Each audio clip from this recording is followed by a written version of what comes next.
This is a letter written by a Roman marine over 1800 years ago. It was preserved by the dry heat of the Egyptian desert and is perfectly legible today. It was written by Apion, a Roman of Egyptian descent. He was a marine in Misenum, which was an Italian naval base, and he sent this letter back home to Egypt via the military postal service. It was written in Greek, which was the lingua franca of the Eastern Mediterranean at the time. Now you're about to hear what Apion wrote over 1800 years ago to his father. Apion to Epimachus, his father and lord, very many greetings.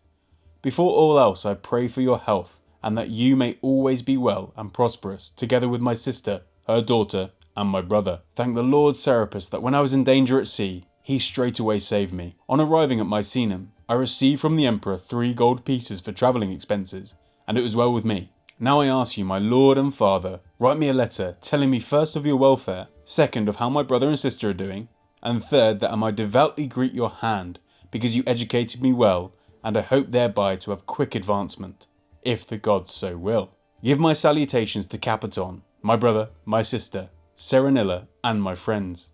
I have sent you a portrait of myself by the way of Euctemon. My new Roman name is Antonius Maximus, and my ship is called the Athenonica. I pray for your health. One of the most striking elements about this letter is just how much gratitude Apion shows towards his father, Epimachus, and how devotedly religious he is, especially towards his patron god, Serapis. I mean, Apion seems so grateful at the prospect of receiving a letter from his father. Serapis is a really interesting deity. He was worshipped primarily by Greeks who lived in northern Egypt, and he was a sort of mixture of the Egyptian gods Osiris and Apis. He talks about receiving 3 gold pieces from the emperor as a travelling expense, and this can sort of be seen as a signing on bonus. It's really hard to put into words just how much money these 3 gold pieces would have been worth, but I'm going to give it a go. If Apion took one of these gold pieces, known as an aureus, down to the local tavern, he could get about 300 pints of beer. He could live it quite large indeed, but as we're going to find out from one of his later letters, he decides instead to build a family with this money instead of going down the tavern. Good for Apion. So Apion is a marine based at Misenum. Now we might think that being a marine is quite glamorous, but in Roman times it really wasn't. It was the bottom rung of the Roman military. You really didn't want to be a marine, and yet Apion seems really grateful for the opportunity he's received. Instead of gloriously fighting from boats, marines were responsible for things like building boats, cleaning roadways, doing some real grubby manual labour, not the glorious fighting that you might expect. So Apion did include a portrait with his letter sent via the military post service, but unfortunately we don't have this preserved. The example I showed you was from something called the Fayum mummy portraits. These portraits were placed on sarcophagi of Egyptian mummies. I say Egyptian, but actually they're more like Greco-Egyptians, because the region where these were found was primarily inhabited by Greeks who had conquered Egypt many centuries prior. At the end of the letter, Apion says that he has a new Roman name, which suggests that he was made a citizen.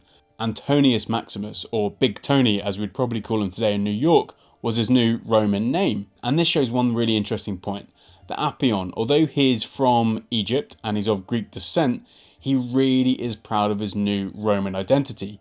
He's proud of it so much so, even though he was at the bottom rung of the Roman military as a marine. That's quite something. If we look at the back of the letter, we can actually see who this is addressed to. So it says to Epimachus from his son Apion. And the address is Philadelphia, which isn't just a city in the United States, it was originally a Greek city in Egypt. But there's something really interesting, the second line here. It says, deliver at the camp of the first cohort of the Apamani to Julianus, Vice Secretary, this letter from Apion to be forwarded to his father, Epimachus.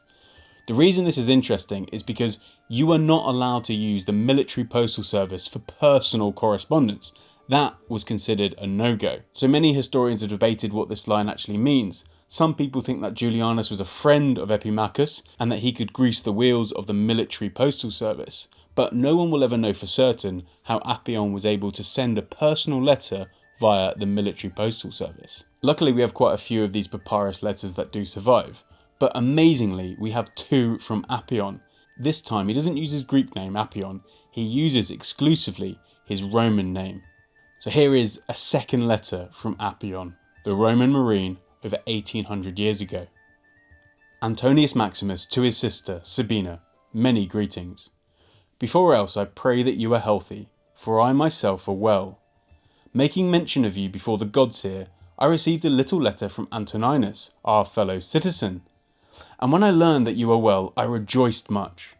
And I do not hesitate to write to you about my welfare and that of my family at every opportunity. Greet Maximus and Copres, my lord. My spouse Alphidia greets you, and so does Maximus my son, whose birthday is on the 13th of Epipachus, according to Greek reckoning, as well as Elpis and Fortuna. Greet my lord. I pray that you may be well. This letter is addressed to his sister Sabina from her brother Antonius Maximus. It's simply amazing how we have this family correspondence from Apion to his family all the way in Egypt. He has a wife now and a son, and he regularly updates his sister about them. If you're curious about Maximus's birthday, Epipachus is probably around July. So I hope you enjoyed hearing the words of Apion 1800 years after he wrote them. This is really interesting because we know that people in the past were just like us, but letters like this prove that they thought about things like their family, their gods, and their job and career prospects, just like we do today.